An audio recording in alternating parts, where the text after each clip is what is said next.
雷九很快被医务人员送到了医疗室，虽然出血很严重，但是由于文斯莫克家族改造的身体，雷九的恢复能力很强，基本已经没有大碍。医生很是震惊，这就是吉尔玛的改造人，受了这么重的伤，只要静养一夜，明天就能够正常出席婚礼了。医生交代妻子士兵好好守在雷九床边，自己就先行离开了。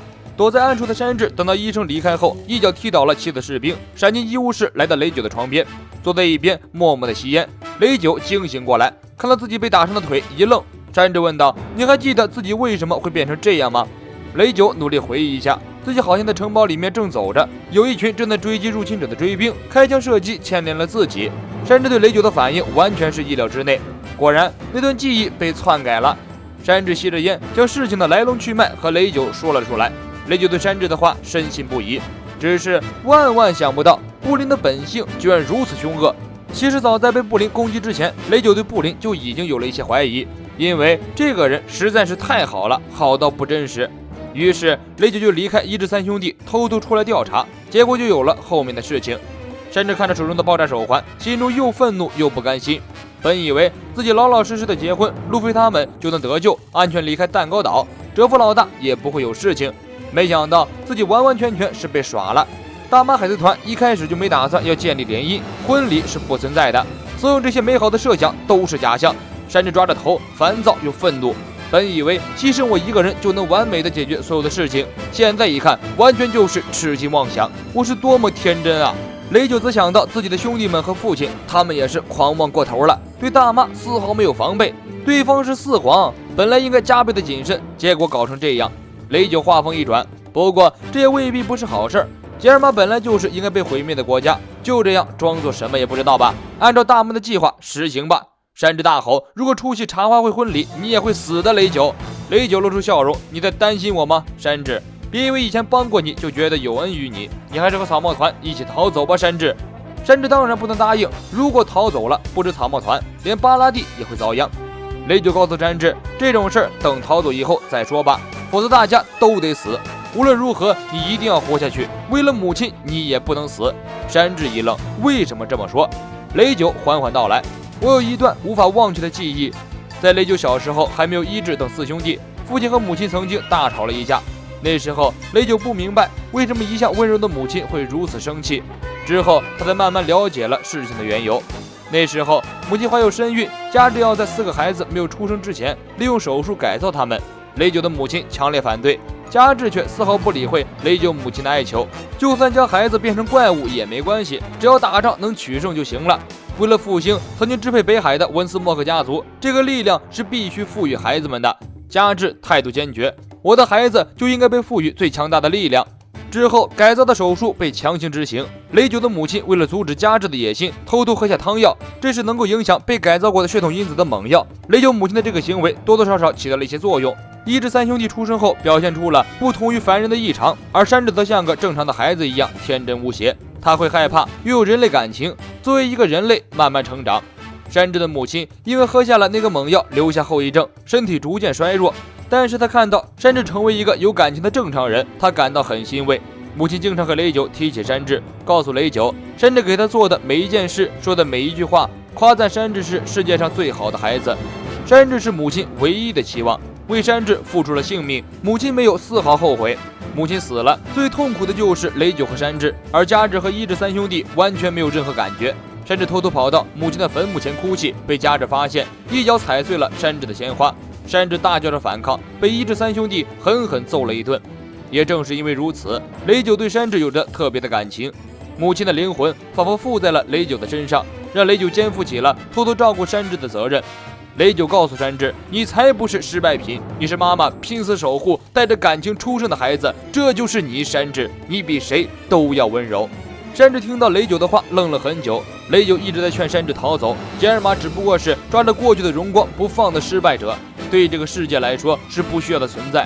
大妈是为了得到吉尔玛的科技，对巴拉蒂那些人应该没什么兴趣，而把巴拉蒂餐厅那些人当成人质的温斯莫克家族，在明天的婚礼上也会被全灭。善恶到头终有报，没什么可留恋。山治当然对兄弟们的性命不屑一顾，但他的心里惦记着雷九。雷九不愧是山治惦记的好姐姐，不止小时候帮助山治逃命，连这一次雷九也早就计划好再帮助山治逃离。他给山治佩戴的爆炸手环早就被他偷偷掉了包，现在山治手上的手环就是普通的摆设而已。振作一点，山治，看清楚你最重要的东西，你的那些伙伴你这辈子都遇不到了。囚徒图书室，盛平老大的强力支持给了路飞和娜美一剂强心剂，可靠、强悍、果敢、智谋，所有赞美英雄的词汇用在盛平老大身上都不违和。盛平一招焦瓦正拳击中了关着路飞和娜美的图书，结果冲击波过后，图书居然毫无反应。盛平赞叹道：“不愧是蒙多尔的书，不过这点事情难不倒老夫，强攻不行那就智取，书的弱点就是火，放把火就行了。”娜美一听就懵了。进屋一把火，出门派出所。你在这里放火没问题吗？那不把我们俩也烧死了？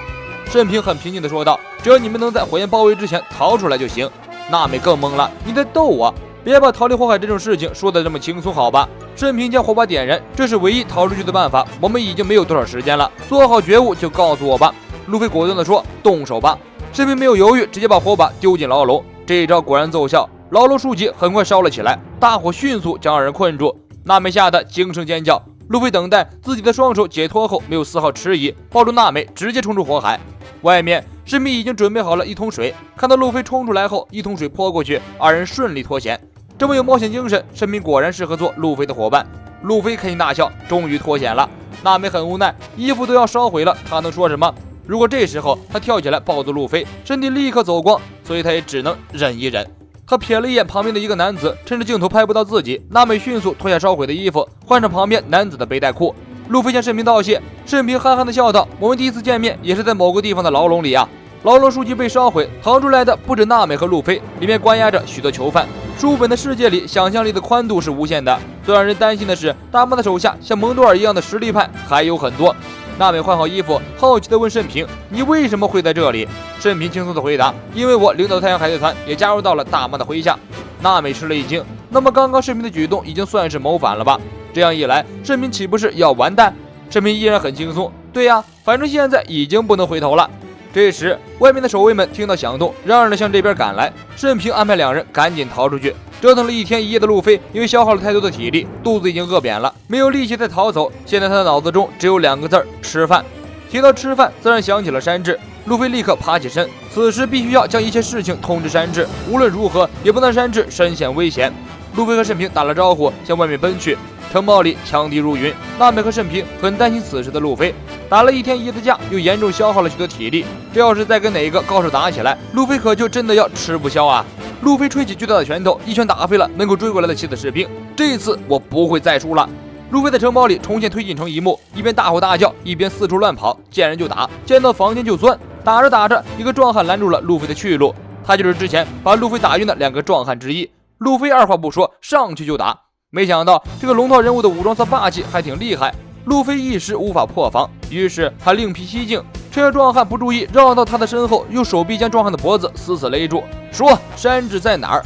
中庭，蛋蛋男爵被佩德罗一剑劈成2半，但是并没有死。掉出来的鸡蛋居然发生进化，蛋蛋男爵重生了，进化为雏鸡子爵。雏鸡子爵的速度和攻击力量比刚刚更快更猛。佩德罗开始略占劣势，雏鸡子爵好像一个陀螺一般高速旋转，二人激烈对招。雏鸡子爵奇怪无比的出招，将佩德罗手中的剑击飞。接着他飞向空中，来了一招从天而降的刀法。佩德罗拼尽全力奔向自己的剑，在雏鸡子爵攻击下来的一瞬间，佩德罗拔刀转身砍出去，将雏鸡子爵再次拦腰斩断。一枚鸡蛋又蹦了出来。蛋蛋男爵是蛋蛋果实能力者，每次死亡都能带来重生进化。下次进化的形态是雄鸡伯爵，力量进化的可想而知，想必是更加难对付。佩德罗提刀冲过来，打算在雄鸡伯爵进化完之前直接了结了他。周围的小兵们围了上来，阻止佩德罗。佩德罗眼见人数众多，一刀刀的砍未免也太麻烦了，于是收起自己的剑，从衣服里摸出来一串炸药。小兵们一看这家伙开始玩花活了呀，都慌了，推推搡搡的想要逃走，但是人数太多，现场一片混乱。佩德罗二话不说，点燃一支炸药扔了出去，瞬间引爆全场。可惜的是，爆炸之中，雄鸡伯爵已经进化完毕，咆哮着飞出火焰。宝物间，布鲁克大妈还在对战，面对必输的战斗，布鲁克依然毫不退缩。他的心里只有一个信念：打倒大妈，得到路标历史正文的拓印。大妈大笑几声：“你小子挺有骨气的。”布鲁克毫不客气的回应：“那是当然，毕竟我只剩下一堆骨头了。”普罗米修斯和宙斯轮番出招，布鲁克拔剑勇猛迎战。趁着普罗米修斯的火焰，布鲁克一剑刺向大妈，大妈躲也不躲，布鲁克的剑刺上去连个擦伤都没有，那触感就像是一剑刺在了钢铁上。大妈一把抓住布鲁克，接着又是一牵头，将又瘦又小的布鲁克重重的击飞。布鲁克撞在墙壁上，骨头差点撞散架，无力的趴在地上。宙斯立刻补了一招闪电，布鲁克挣扎着坐起来，一剑刺出去，划伤了普罗米修斯。没等普罗米修斯发怒，一边的大妈奔过来，一拳头捶在了布鲁克的身上，轰隆一声巨响，整个宝物剑都在震动。大妈这一拳直接将布鲁克打得失去战斗能力，躺在地上一动不动。大妈很是高兴，抓起布鲁克不断抚摸，虽然全身是骨头，但还活着，完美的克制7次士兵，而且还能演奏。这种生物未免也太珍贵了，不愧是灵魂之王。7次士兵们仔细检查了布鲁克的随身衣物、手杖，还有身上的竹筒，没有发现有路标历史中的拓本。大妈明显心情很愉悦，既没有损失任何东西，还得到了一个旷世奇兽，简直不要太开心。玉手箱则不用说，路标历史正文也是很重要的宝物，绝对不能被偷走。罗杰曾经利用倾听万物的技能解读了石碑，到达拉夫德鲁。如果不能解读石碑上的文字，拥有这些石碑也没什么意义。不过大妈早已有所预备，因为在她的手里还有一个即将能够解读历史正文的王牌，下一个到达拉夫德鲁的就是我们。大妈所谓的那个王牌就是布林，混血3眼族，继承了3眼族的血统，这种能力一旦觉醒，似乎能得到不可思议的力量。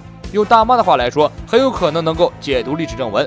大妈毫不掩饰地向布林表露自己的野心，在她眼中，布林只不过是她的工具而已。如果3眼族的能力不能觉醒，她的那3只眼睛看起来真的很恶心。大妈肆无忌惮的大笑，布林的笑容逐渐僵硬，沉着脸低头不语。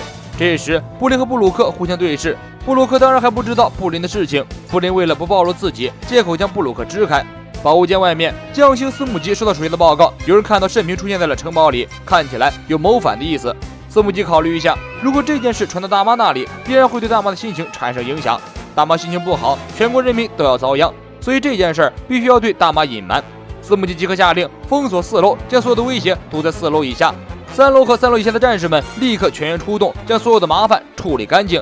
属下哆哆嗦嗦地说：“杀掉圣瓶才是最稳妥的办法。”司母吉果断回应：“无妨，我允许了。”我是节目君，咱们下期见。